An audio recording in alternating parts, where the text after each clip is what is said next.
Hello students, how are you. बच्चों, I hope आप सभी बच्चे अच्छे होंगे। बेटा, हमारी 6th क्लास की हिस्ट्री चल रही है। इसके अंदर हम 9 चैप्टर हमारा चल रहा है, तो इसका हम 9 चैप्टर का हाफ पार्ट हम इसमें डिस्कस कर चुके हैं। आज हम इसका रिमेनिंग पार्ट डिस्कस करने जा रहे हैं। आई होप बेटा आपको मेरी वीडियोज़ अच्छी लग रही होंगी। अगर आपको मेरी वीडियोज़ अच्छी लगती हैं तो बेटा इन्हें प्लीज़ लाइक कीजिए, शेयर कीजिए और मेरे चैनल को सब्सक्राइब कीजिए। Okay, now let's start. आज का बेटा हमारा टॉपिक है द स्प्रेड ऑफ बुद्धिज्म। अब देखिए बच्चों, आज हम जो हमारा हाफ चैप्टर बचा हुआ है उसके अंदर हम क्या पढ़ने वाले हैं आज, कि जो बुद्धिज्म था, जो बुद्ध धर्म था, वो कैसे एक जगह से दूसरी जगह पर पहुंचा था। The most famous Kushana ruler was Kanishka. Kushana का जो सबसे बड़ा राजा था वो कौन था? कनिष्क था। हु रूल्ड अराउंड 1900, उसने 1900 साल पहले शासन किया था। He organise a Buddhist council where scholars met and discuss important matters. और वहाँ वो उसने क्या किया था बेटा, बुद्धिस्ट की बहुत बड़ी एक ग्रुप बनाया था जहाँ पर जो बड़े बड़े स्कॉलर्स थे वो आपस में मिलते थे और इम्पोर्टेंट मैटर्स के ऊपर डिस्कस करते थे। अश्वघोष, a poet who compose a biography of Buddha. और इसमें से एक अश्वघोष नाम का स्कॉलर था, पोइट था, जिसने भगवान बुद्ध की बायोग्राफी के बारे में बताया था, आत्मकथा बताई थी। द बुद्ध चरित्र, किसके थ्रू? बुद्ध चरित्र के through. Lived in his court, और वो भी कहाँ रहता था? कुशान कनिष्का के कोर्ट में रहता था। अश्वघोष and other Buddhist scholars now begin writing in Sanskrit. और ये सभी क्या है? संस्कृत के अंदर इन्होंने लिखना स्टार्ट किया था। A new form of Buddhism known as Mahayana Buddhism. उनका जो नया वर्जन आया था उसे महायान बुद्धिज्म के नाम से जाना गया था। This had two distinct features, इसकी दो विशेषताएं थी। Earlier the Buddha's presence was shown in sculptures by using certain sign. पुराने समय के अंदर जो बुद्धास थे उसको क्या है, बड़े बड़े मूर्तियों के रूप में उसे दिखाया जाता था। Bye using certain, for instance his attainment of enlightenment was shown by sculptures of the people tree. उस समय के अंदर बेटा जितने भी स्कल्पचर्स थी वो क्या है, पीपल ट्री के नीचे, मतलब पीपल के पेड़ के नीचे उसकी प्रतिमाओं को, उसकी मूर्तियों को दिखाया गया था। लेकिन आज के टाइम के अंदर statues of Buddha were made. आज क्या है बेटा, बुद्धा के स्टैचूज बनाए जाते थे। Many of these were made in Mathura. इन सभी को क्या है, मथुरा के अंदर या इन्हें तक्षशिला के अंदर बनाया जाता था। The second change was a belief in bodhisattvas. और जो सेकंड चेंज आया था वो क्या था? बौद्धिस्व में आया था। These were suppose to be persons who had attained enlightenment. और यहाँ पर उन लोगों के बारे में बताया जाता था जो क्या है, दूसरे लोगों को ज्ञान का प्रकाश बांटते थे। Once they attained enlightenment they could live in complete. और अगर ये एक बार क्या है, प्रकाश लोगों को अपने प्रकाश में ले लेते थे तो ये क्या है, मतलब आइसोलेट कर लेते थे अपने आप को, सबसे अलग कर लेते थे। मेडिटेट इन पीस, और वो शांति में जाकर क्या है, भगवान की पूजा करते थे। However instead of doing that, ये सब करते समय they remain in the world to teach and help other people. तो वो क्या है, वो लोगों को क्या सिखाते थे कि हमें सभी की हेल्प करनी चाहिए, हमें गरीब लोगों की सहायता करनी चाहिए। Worship of बौद्धिज्म became very popular. और जो बौद्धिस्व का जो की पूजा थी वो क्या बहुत उस समय बहुत पॉपुलर हो गई थी। And spread throughout Central Asia, और इससे सेंट्रल एशिया, चाइना और कोरिया और जापान के अंदर भी इसे फैलाया गया था। Buddhism also spread to western and southern India. और ये जो बुद्ध धर्म था वो हमारे वेस्ट और साउथ इंडिया के अंदर भी आया था। Where dozens of caves were hollowed out of hills for monks to live. और यहाँ पर क्या है, दर्जन्स का मतलब होता है दर्जन, जो केव्स होती हैं, गुफाएं होती हैं, वो मोंक्स के लिए बनाई गई थी। Some of these caves were made on the orders of kings and queens. कुछ केव्स तो इसमें राजाओं की, रानियों की ऑर्डर से बनाई गई थी। Other by merchants and farmers, कुछ मर्चेंट्स और फार्मर्स के लिए बनाई गई थी। These were open located near passes throughout the western घाट। और ये सभी कहाँ, किसके नियर अबाउट थी? वेस्टर्न घाट के पास बनाई गई थी। Roads connecting prosperous ports on the coast with cities in the Deccan ran through these passes. और ये सभी क्या है, वो डेक्कन के पास जो दर्रे थे उनके अंदर से एक एरिया से होकर दूसरी जगह पर ये जाते थे। ट्रेडर्स प्रोबेबली, ये देखिए बेटा, ये उस समय की दो मूर्तियाँ हैं भगवान बुद्ध की, ये जो इस समय बनाई गई थी। Halted in these caves monasteries during their travel. और ये क्या है, ट्रैवल करते समय अपनी जो मूर्तियाँ थी उन्हें अपने साथ रखते थे। Buddhism also spread south eastward to Sri Lanka. और जो बुद्धिज्म थे, वो जो बुद्ध धर्म था वो क्या है, साउथ ईस्ट वार्ड से होता हुआ कहाँ पहुँच गया था? श्रीलंका पहुँच गया था, म्यांमार, थाईलैंड और दूसरे साउथ ईस्ट एशिया के अंदर, मतलब इंडोनेशिया को इंक्लूड करके बहुत सारे देशों के अंदर जो बुद्ध धर्म था वो फैल चुका था। The older form of Buddhism known as Theravada Buddhism, और पुराने समय का जो बुद्धिज्म था उसे तेरावादा के नाम से जाना जाता था, जो उस समय उन एरियाज़ के अंदर बहुत अधिक पॉपुलर हो रहा था। तो ये था बेटा कि जो भगवान बुद्ध के बारे में जो नॉलेज थी वो हर जगह कैसे फैली थी। आगे है क्वेस्ट ऑफ द पिलग्रिम्स। अब है बेटा देखिए इसमें क्या बताया, जो तीर्थ यात्री थे वो उनके बारे में इसमें बताया गया है। As traders journey to distant lands in caravans and ships, pilgrims often travel with them.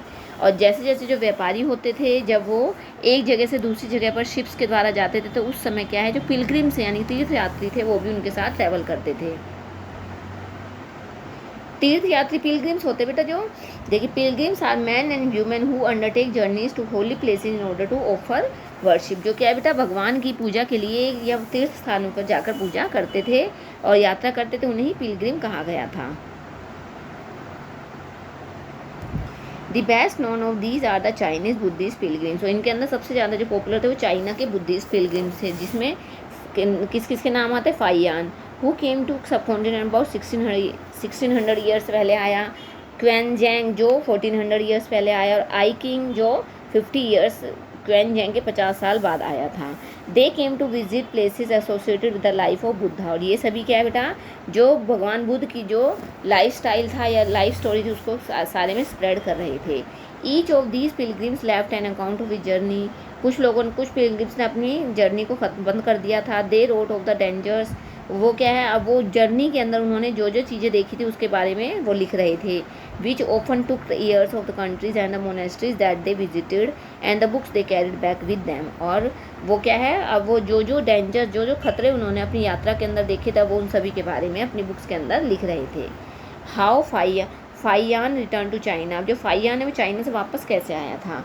Fa-Hien began his journey back home from Bengal. वह बंगाल से वापस उसने अपनी जर्नी स्टार्ट की।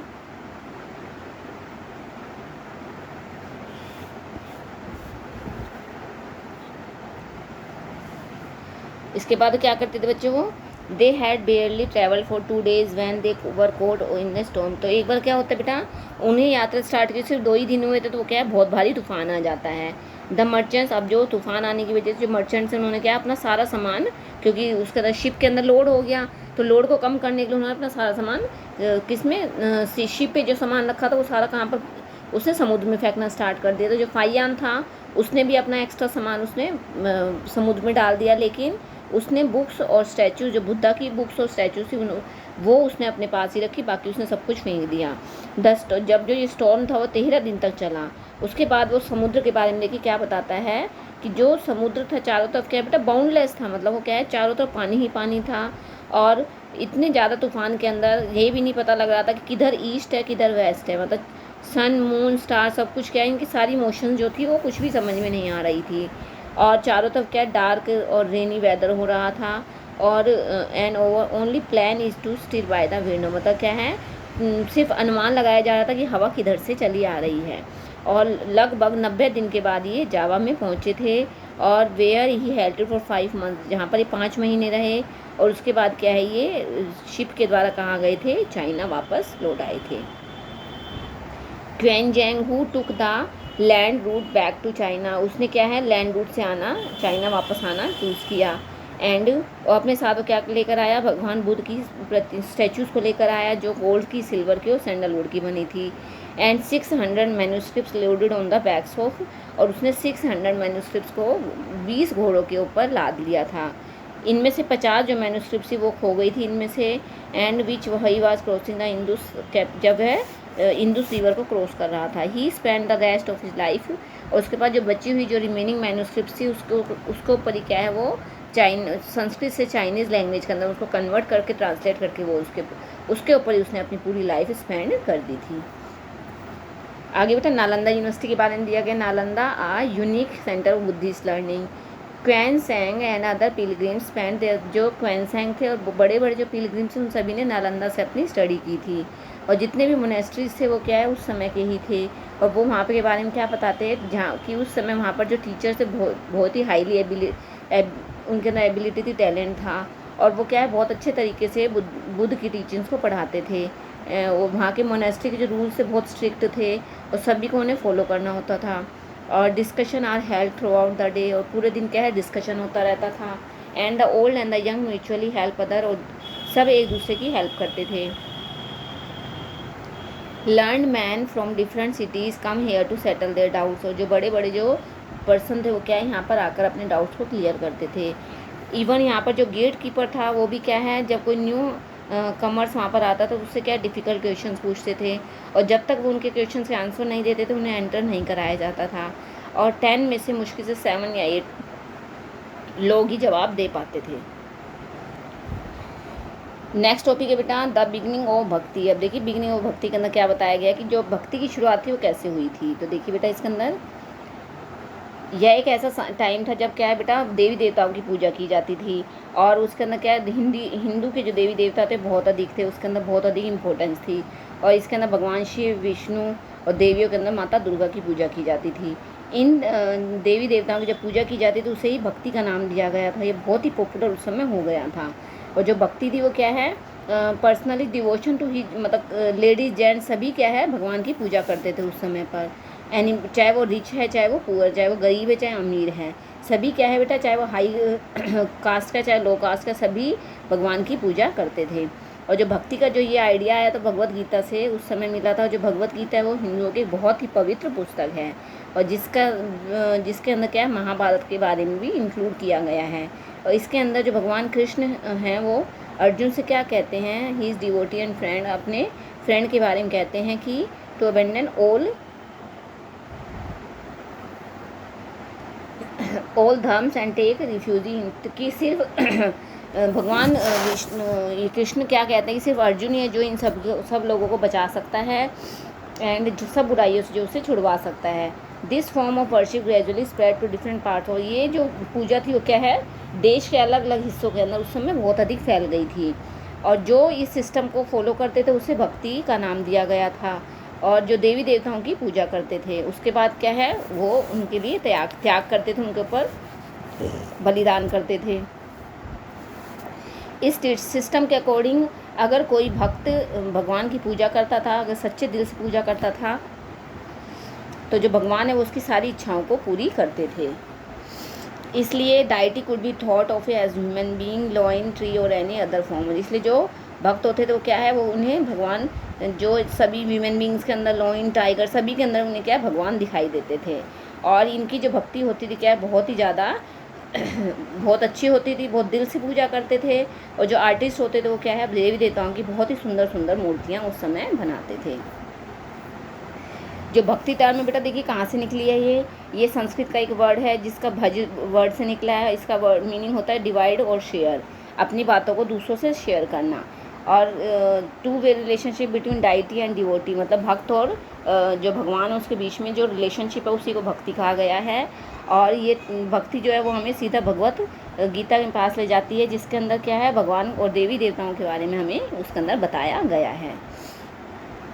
तो इसके ऊपर एक पोएम भी लिखी गई, उस समय बहुत सारी पोएम्स इसके ऊपर लिखी गई थी। Because the deities were special, क्योंकि बेटा उस समय देवी देवता बहुत ही स्पेशल, बहुत ही इंपॉर्टेंट होते थे। तो उनकी जो इमेजेस होती थी वो क्या है हमेशा स्पेशल होम्स यानी कि मंदिरों के अंदर ही भगवान की मूर्तियों को रखा जाता था। Bhakti inspired some of best expressions in arts, sculpture, poetry and architecture के अंदर भी उसके अंदर बहुत अधिक मात्रा में बताया गया था। आगे बेटा हिंदू, अब देखिए जो हिंदू वर्ड है वो कहाँ से निकला है, कहाँ से आया है। Hindu word like the term India is derived from the river Indus, ये इंदुस रिवर से निकला है। इसको सबसे पहले अरब और ईरान के लोगों ने इसे यूज़ किया था। And to cultural practices including religious beliefs, और इसके अंदर क्या है भगवान से संबंधित जो भी रिलीजियस भावनाएं होती हैं उसको भी इसके अंदर इंक्लूड किया गया है। लास्ट में देखिए बेटा क्या बताया गया, आज से 2000 साल पहले जो क्रिश्चियंस थे वो क्या है वेस्ट एशिया के अंदर पाए गए थे, जिसके अंदर जीसस क्रिस्ट के बारे में बताया गया है, जो बेथेलम के अंदर इनका जन्म हुआ था और जो रोमन एम्पायर का एक पार्ट था। जो क्रिस्ट थे उनकी जो टीचिंग्स थी, उनकी जो प्रेरणाएं थी पूरे संसार के अंदर फैली हुई थी। वह लोगों को क्या बताते कि हमें दूसरों की सहायता करनी चाहिए, छोटे से प्यार करना चाहिए, हमें किसी के साथ भी बुरा व्यवहार नहीं करना चाहिए। और वो क्या है हमेशा सभी को अच्छी बातों के बारे में बताते थे। उनकी जो बातें थी एक पवित्र पुस्तक बाइबल थी उसके अंदर भी उन्हें बताया गया था। जो क्रिस्ट की जो टीचिंग्स थी वो क्या है सभी आम लोगों के से अपील करती थी कि हमें इन सारी बातों को वेस्ट एशिया, अफ्रीका, यूरोप में फैलाना चाहिए। और जो सबसे फर्स्ट जो क्रिश्चियन प्रीचर था जो वेस्ट एशिया से वेस्ट कोस्ट सब कॉन्टिनेंट होते हुए आज से 100 ईयर्स पहले जो आया था उस कब आया था, वो क्रिस्ट की डेथ के ऊपर आया था। क्रिश्चियंस ऑफ केरला, जो केरला के जो क्रिश्चियंस थे उन्हें सीरियास क्रिश्चियंस के नाम से जाना जाता था, क्योंकि ये सभी कहाँ से आए थे, वेस्ट एशिया के एरिया से आए थे। और जो वेस्ट एशिया का जो एरिया, वहाँ पर सबसे पुराने जो क्रिश्चियंस हैं वो पूरे वर्ल्ड के अंदर सबसे पुराने क्रिश्चियंस वहीं पर ही पाए जाते हैं। तो बेटा ये आज आपका चैप्टर कंप्लीट हो गया है। आई होप बेटा आपको समझ में आया होगा। फिर भी बेटा थोड़ा सा टिपिकल, इसकी जो लैंग्वेज है थोड़ी सी टिपिकल है। आप इस वीडियो को, आई होप बेटा आप इस वीडियो को दोबारा देखोगे, एक बार देखोगे, 2 बार देखोगे तो आपको इस वीडियो ज़रूर समझ में आएगी। और पढ़ते समय बेटा अपनी बुक ज़रूर साथ लेकर बैठना, ताकि जो भी डाउट हो आप साथ साथ अपने डाउट्स को क्लियर कर सको। ओके, थैंक यू बेटा, have a nice day, bye bye.